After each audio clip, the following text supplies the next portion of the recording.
Estamos nos aproximando das festas natalinas, né? Esse grande momento do nosso ano litúrgico, em que o Advento vai nos preparando, né, para essa celebração, através de algumas cenas que vão antecedendo, a partir de ontem, na verdade, né, 17 de dezembro, toda a liturgia ela começa a convergir para a celebração propriamente do Natal do Senhor. O Advento, nas suas primeiras semanas, vai nos preparando em especial para a segunda vinda de Cristo, mas a uma semana do Natal, os evangelhos todos da liturgia, né, vão convergindo precisamente para aqueles momentos que antecedem a vinda do Messias. E se fôssemos pensar, né, qual foi o maior diálogo já existente na história da humanidade, é precisamente um diálogo que é travado nesses momentos que antecedem a vinda do Filho de Deus. E se deu não num palácio, não num local imponente, mas numa pobre casa de Nazaré, tendo por protagonistas o próprio Deus, através do seu mensageiro, um anjo, e uma virgem chamada Maria, né? Desposada, já prometida em casamento a um homem chamado José. Aquela cena que está narrada no primeiro capítulo do Evangelho de Lucas, dos versículos 26 a 38, que escutaremos ao longo desses dias, né? Que antecedem exatamente aquela realidade da encarnação do Verbo, culminando precisamente no nascimento de Cristo 9 meses depois. Maria, naquele momento, poderíamos imaginar como é que ela estava, né? O que é que ela estava fazendo antes de ser visitada pelo anjo.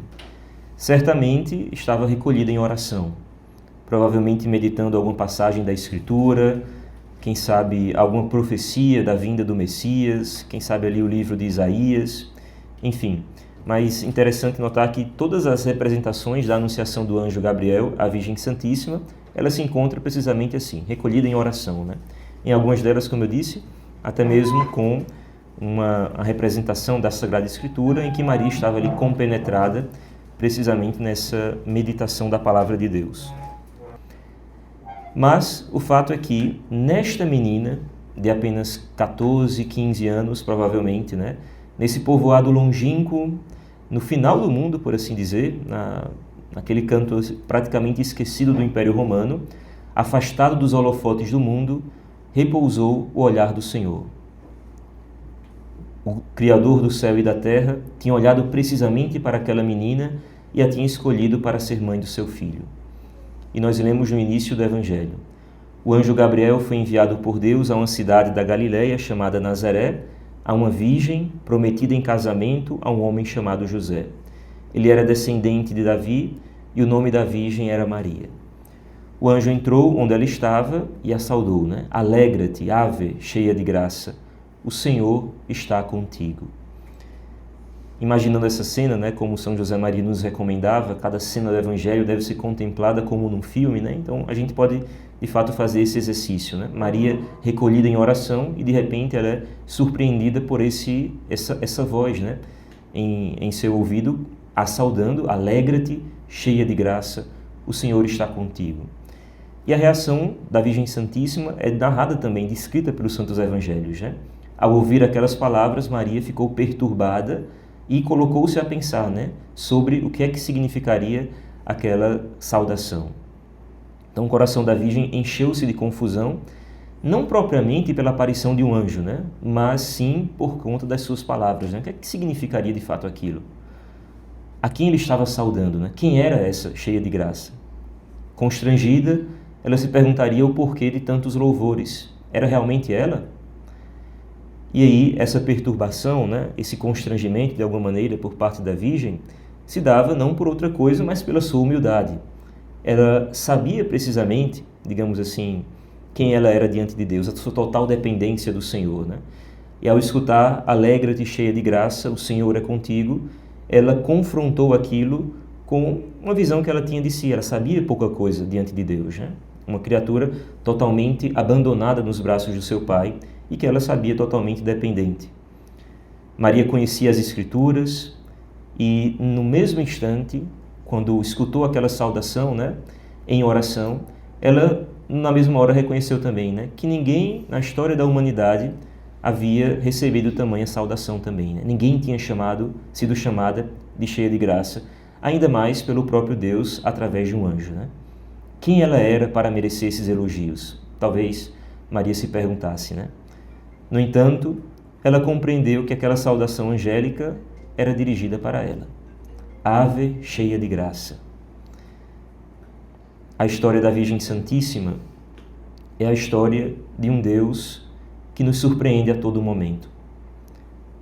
E Maria, ela se deixa surpreender pelo anúncio do anjo, né? Ela não oculta a sua admiração, ela de fato fica estupefata, né?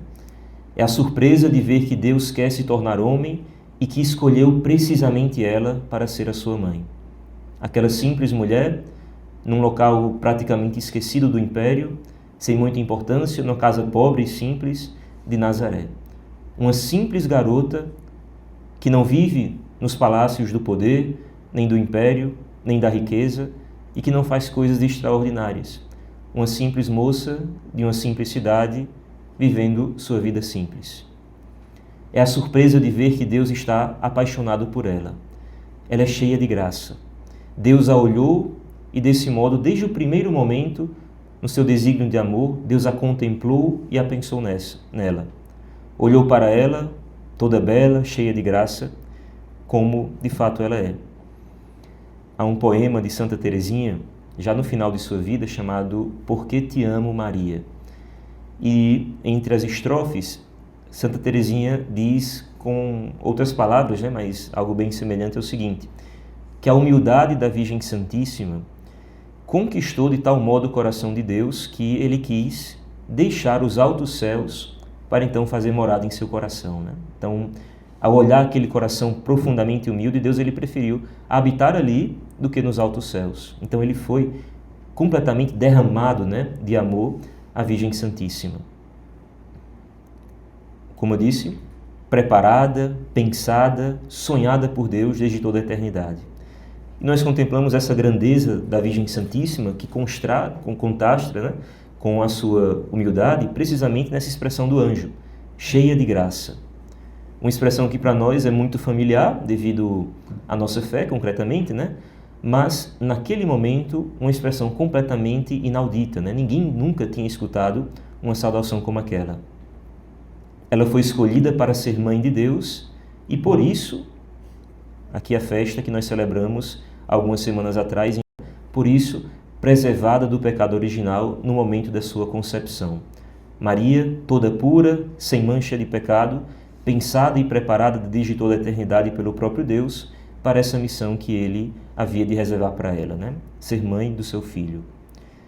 Cheia de graça é o nome que o próprio Deus escolheu para a Virgem Maria. O anjo, ao saudá-la, não a chama de Miriam, né? Nome típico ali hebraico, não a chama com o seu nome próprio, mas com um novo nome, cheia de graça. E se o anjo é porta-voz de Deus, é assim que Deus a chama, é assim que Deus olha para Maria, né? Completamente preenchida pela sua graça. É o nome que Deus lhe dá para indicar precisamente isso, né? Que ela é profundamente amada desde sempre e para sempre. A escolhida para receber o dom mais precioso que é Cristo, o amor encarnado de Deus. Contemplando essa cena, a Virgem Santíssima também quer nos, digamos assim, surpreender com ela, né?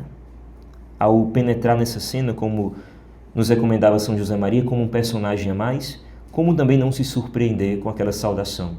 Como também não se surpreender junto com a Virgem Santíssima diante daquela missão que Deus a tinha reservado para ela, né? E aí, contemplando a Virgem, a Mãe Imaculada, totalmente pura, humilde, sem orgulho, nós podemos também reconhecer o nosso verdadeiro destino, a nossa vocação mais profunda.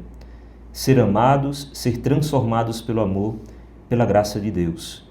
Olhando para Maria, para o projeto de Deus para com ela, nós também olhamos para cada um de nós.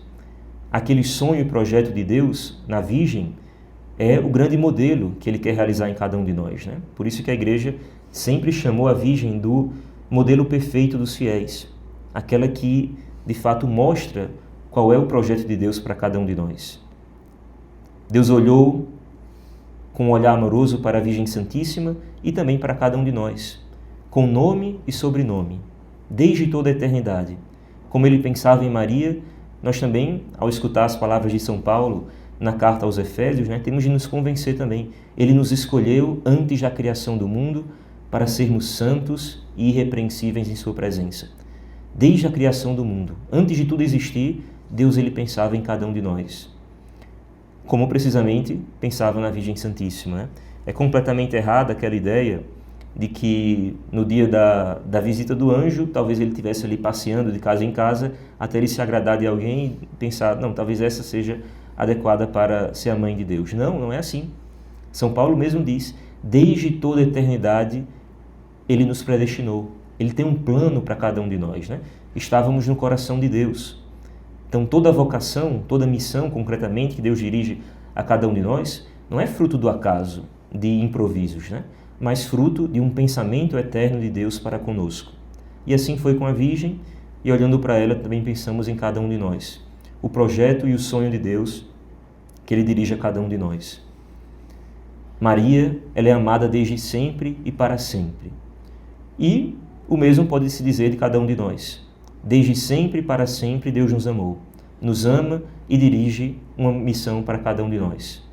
Talvez não através de um anjo, mas não é preciso isso, A sua palavra nos dirigida na Sagrada Escritura, a consciência que nós recebemos, da catequese, do santo batismo, aquilo que Deus espera de cada um de nós, isso aqui é o próprio Deus que nos fala, como o próprio Deus falou através do anjo. Esse é o seu projeto para cada um de nós. Que Cristo possa nascer em cada um de nós, para que tudo possa ser impregnado por Cristo, para que tudo seja inundado pela divindade. Deus ele tem uma missão para cada um de nós. E aquela perturbação, como descrevíamos, da Virgem Santíssima, após escutar as palavras do anjo, foi, digamos assim, superada quando ela pergunta, como se dará isso? Não duvidando, não questionando, não contrapondo a mensagem de Deus, mas ela não entendia simplesmente como ela, humilde, pequena, naquele fim do mundo, poderia dizer assim, poderia ser a mãe do Salvador. E mais, ela que, tudo indica, segundo os evangelhos, tinha feito um propósito de guardar-se e consagrar-se totalmente para Deus. Não conheço homem algum, ainda que estivesse prometido em casamento, que muitos doutores da igreja apontam que Maria tinha feito uma consagração total de sua vida a Nosso Senhor. E aí o anjo então responde, uma nova surpresa da parte de Deus. O Espírito Santo descerá sobre ti. A força do Altíssimo te envolverá com a sua sombra. Por isso, o santo que nascer de ti será chamado Filho de Deus. Também Isabel, tua parenta, concebeu um filho na sua velhice. E já está no 6º mês aquela que era considerada estéril, porque a Deus nada é impossível. Naquele momento, quando o anjo anuncia o poder de Deus, como se dará aquilo após o questionamento da Virgem Santíssima, como isso vai acontecer, quando ele anuncia então tudo isso, a missão que Deus propõe para ela, ser mãe deste que será chamado Filho de Deus, de repente o anjo se cala. Um grande silêncio toma conta do céu e da terra, enquanto Maria medita, pensa em seu coração o que é que ela vai responder. O que dizer ao mensageiro divino? Tudo depende dos lábios desta Virgem. A encarnação do Filho de Deus, a salvação da humanidade inteira, está a uma resposta da Virgem Santíssima. Imaginar essa cena, O anjo propõe a missão à Virgem Santíssima, anuncia qual é a vontade de Deus, mas ao mesmo tempo conta com a sua liberdade, Não é algo imposto, que não tem como uma escapatória. Não, esse é o sonho de Deus. E a Virgem, então, ela é posta a decidir. Imaginar, Após aquele anúncio, a Virgem pensando em tudo isso, ponderando, pensando, refletindo, o que é que eu vou dizer, E essa cena, se a gente pudesse congelar, aquele pensamento da Virgem Santíssima, é interessante que naquele instante ali está tudo em jogo. A salvação está exatamente ali em jogo a partir daquela resposta da Virgem Maria. E tem um texto muito interessante de São Bernardo de Claraval, em que ele comenta exatamente essa cena, A maior expectativa da humanidade, a resposta que desde toda a eternidade, por assim dizer, desde a queda, a humanidade estava esperando, São Bernardo diz o seguinte em uma de suas homilias: Ouviste, ó Virgem, que vais conceber e dar à luz um filho. Não por obra de homem, tu ouviste, mas por obra do Espírito Santo. O anjo espera a tua resposta. Já é tempo de voltar para Deus que o enviou. Também nós, Senhora, miseravelmente esmagados por uma sentença de condenação, após a nossa queda original, esperamos tua palavra de misericórdia. Eis que te é oferecido o preço da nossa salvação. Se consentes, seremos livres. Todos somos criados pelo Verbo eterno, mas caímos na morte. Com a breve resposta tua, seremos recriados e novamente chamados à vida. Virgem cheia de bondade, o pobre Adão, expulso do paraíso com a sua mísera descendência, implora a tua resposta. Abraão a implora. Davi também a implora. Os outros patriarcas, teus antepassados, que também habitam a região da sombra da morte, suplicam esta resposta.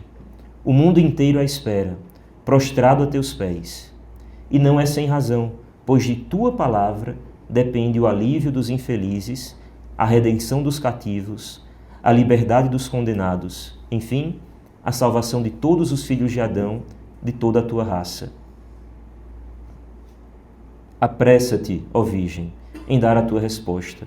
Responde sem demora ao anjo, ou melhor, responde ao Senhor por meio do anjo. Pronuncia uma palavra e recebe a palavra. Profere a tua palavra e concebe a palavra de Deus. Diz uma palavra passageira e abraça a palavra eterna.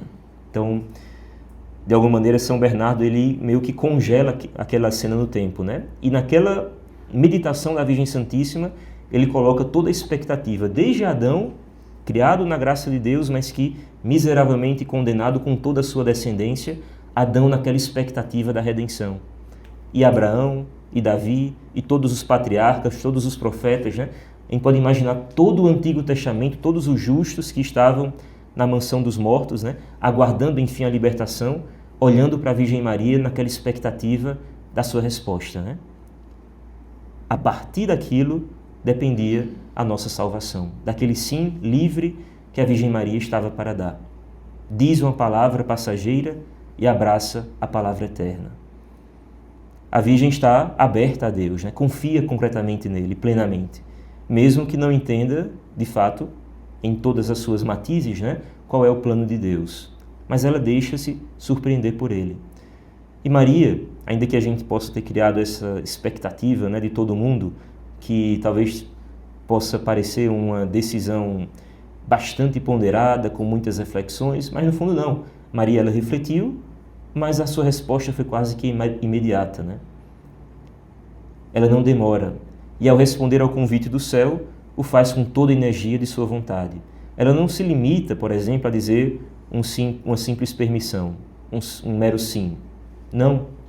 Mas ela diz um fiat, um faça-se, em que deposita toda a sua alma e todo o seu coração, aderindo plenamente à vontade de Deus.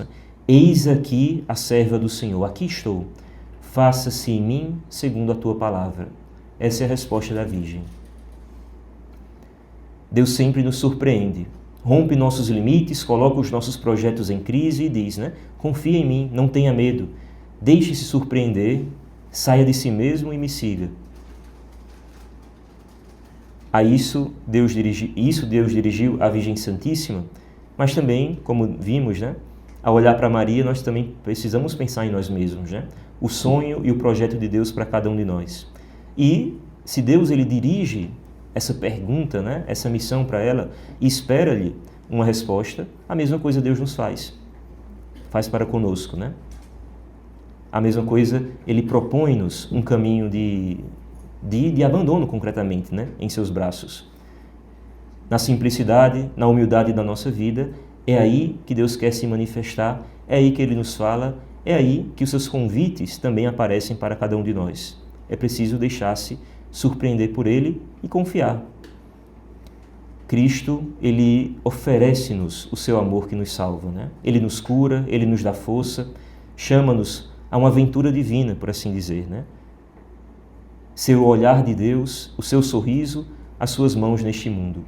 Quando a Virgem, ela responde o seu sim, e então o anjo se retira, o Espírito vai sobre Maria e realiza de fato a concepção. Maria, ela, toda santa já, agora traz em seu ventre, já tendo concebido na fé, traz agora em seu ventre o Redentor do Universo, né? É interessante também os evangelhos que vão se seguindo dessa cena. Maria, ela levanta-se, como o anjo anunciou que Isabel, sua parente, estava também grávida do 6º mês, ou seja, já precisava de ajuda, em especial porque era idosa. Maria, ela sai a caminho da casa de Isabel e, completamente plena de Deus, já era cheia de graça, mas agora habitada por Deus em seu ventre concretamente, né?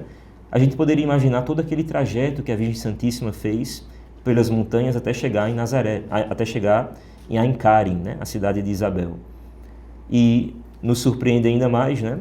E também nos mostra de alguma maneira o que é que Deus espera de cada um de nós, é quando a Virgem chega até a casa de Isabel e a saúda. Com aquela saudação, diz-nos o Evangelho, Isabel ficou cheia do Espírito Santo, né?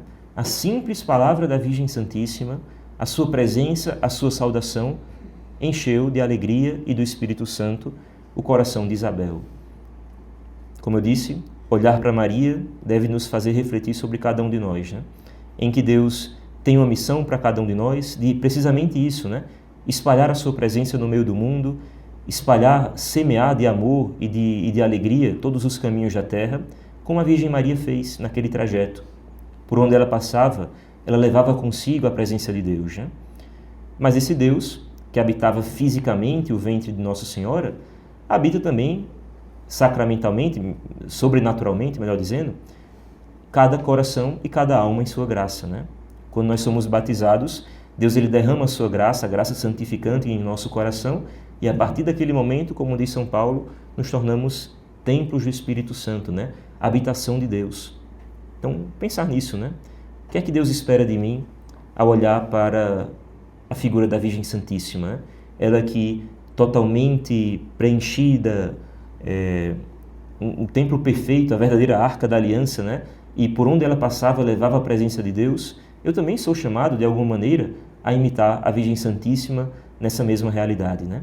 Quando nós dizemos sim à nossa vocação, ao projeto que Deus tem para cada um de nós, e vamos correspondendo e, por exemplo, unindo-nos cada vez mais ao nosso Senhor, através da vida de oração, através dos sacramentos, Deus ele vai crescendo em nosso interior, né? O próprio Paulo, em um determinado momento de sua vida, ele vai dizer: já não sou eu que vivo, é Cristo que vive em mim.